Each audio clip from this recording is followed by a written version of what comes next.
Oh oh oh.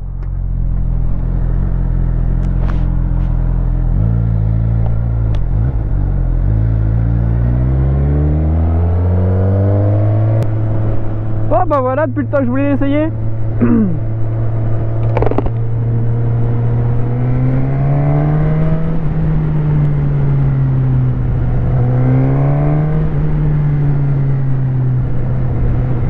Depuis le temps que je voulais essayer la Suzuki Katana.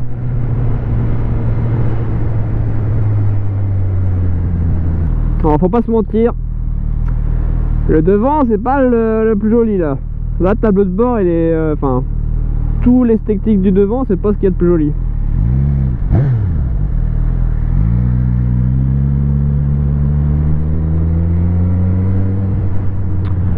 Mais bon, c'est un vrai.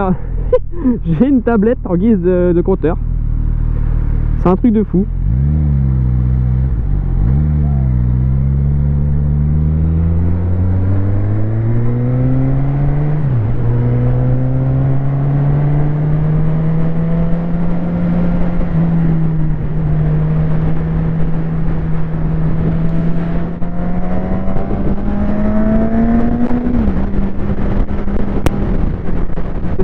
Les boutons qui s'allument, ça te dit quand passer les rapports en fait.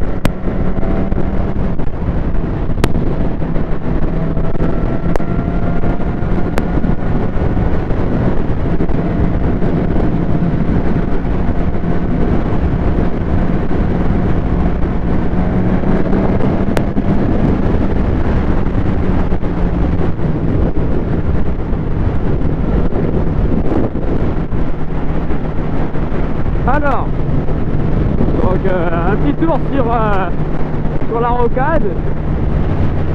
Ouais, c'est pas mal. Bon, c'est style un ressort, parce que t'as quand même une prise au vent. Après, par contre, ça a de la gouache. Après, ce qui est logique, c'est qu'on retrouve le châssis et le moteur de la G6S 1000, donc qui est très joueur.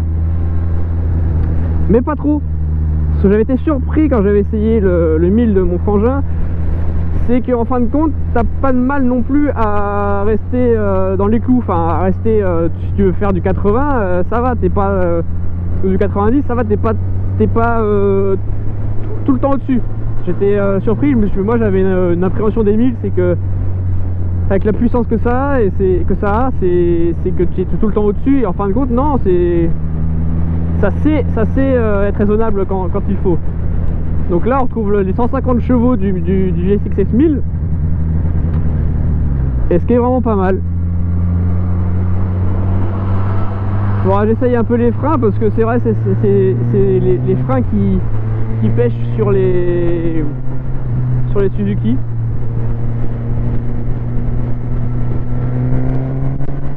Je sais pas si on entend bien, là je suis monté, alors je sais pas si c'est la ligne complète ou si c'est juste le silencieux, mais c'est du Akrapovic. C'est un joli petit son. Ah ouais. On va aller sur un autre endroit favori, hein, le Esdarnage.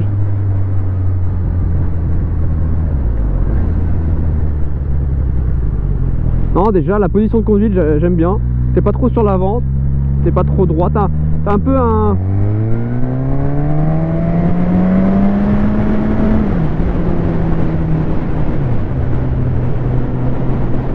Ouais, t'es pas trop sur l'avant, t'es pas trop droit, t'es juste ce qu'il faut.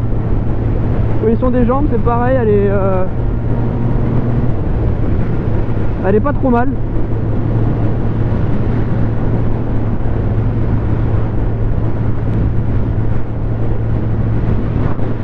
Après c'est ce look, le look de l'avant, ça fait chelou.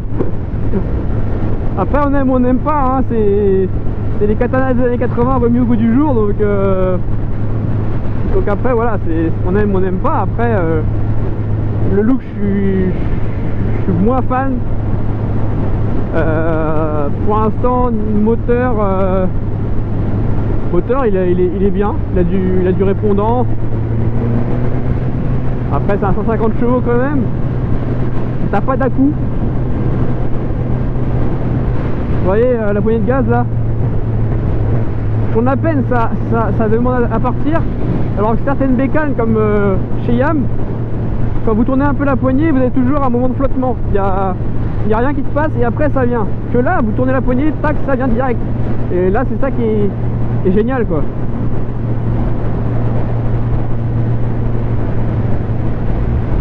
Donc, on va essayer de regarder un peu ce qu'il y a sur le tableau de bord après, parce que c'est une tablette l'engin.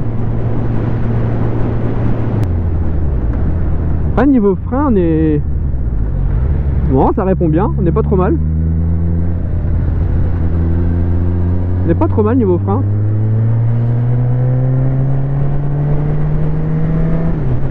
Il manquerait juste un petit shifter là. Juste au moins un up. Le down on s'en branle un peu, mais le up c'est pas mal hein. Donc aïe, fous-toi la béquille. Donc le tableau de bord, on y trouve quoi? On y trouve plein de trucs. C'est c'est une tablette. Donc le neutre, enfin le rapport engagé, la vitesse, vous avez la température moteur, le traction control sur 4 niveaux, ce qui m'a expliqué, désactivable, le compteur minute. Là on a donc les différents tripes, la consommation d'essence, 6 litres, là j'étais, bah c'est pas moi, mais en gros elle est à 6 litres 6 au 100. Ensuite on a l'heure. Alors après on va rentrer dans quoi? Attends, ça c'est quoi? Ok, on s'en fout. Alors, tu as le kilométrage, trip, tu as la consommation de la batterie. Donc là, elle est à 12,2 volts, magnifique. Après, tu as quoi? Ils disent, avant d'aller à la pompe à essence, 41 km, c'est tout.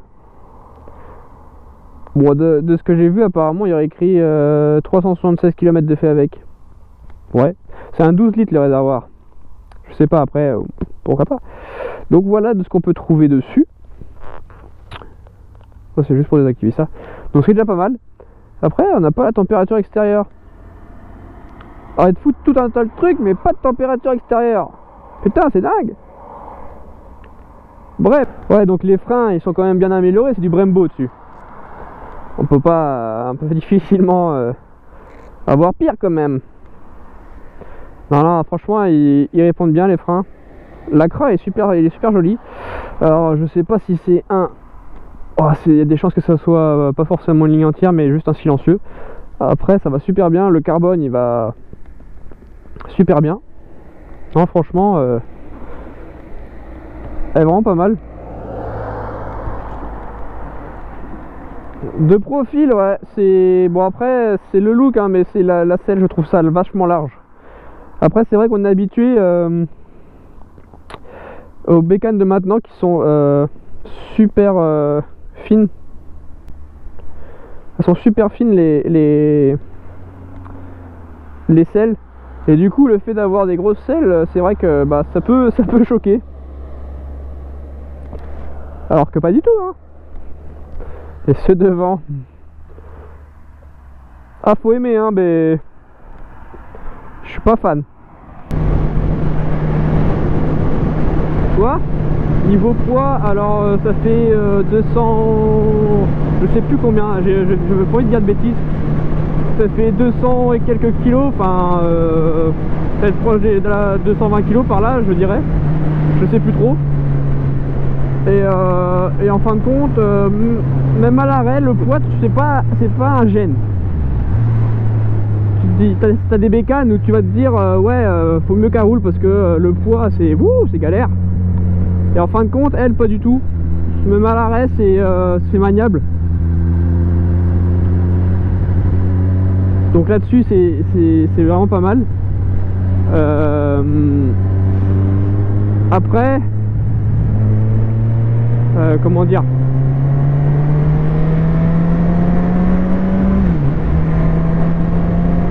après toi c'est assez agile. À la conduite c'est assez agile. Donc c'est pas une moto que tu vois, c'est pas une moto tu vas avoir du mal à emmener en virage.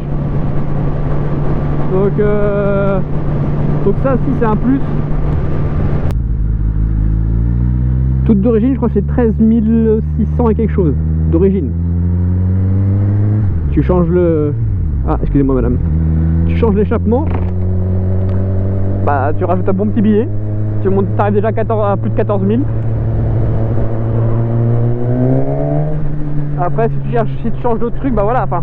Si tu veux une moto un peu personnalisée, pas toute d'origine, c'est entre les 14 et 15 000 quoi. Après, je connais pas les déclinaisons qu'ils ont pu en faire de cette katana.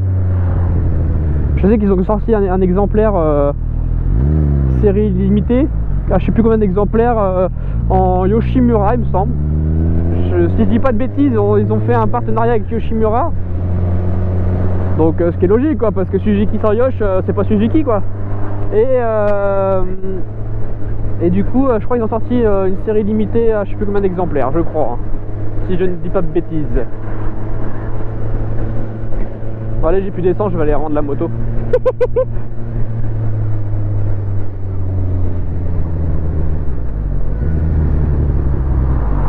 Bah je peux y aller, il tourne.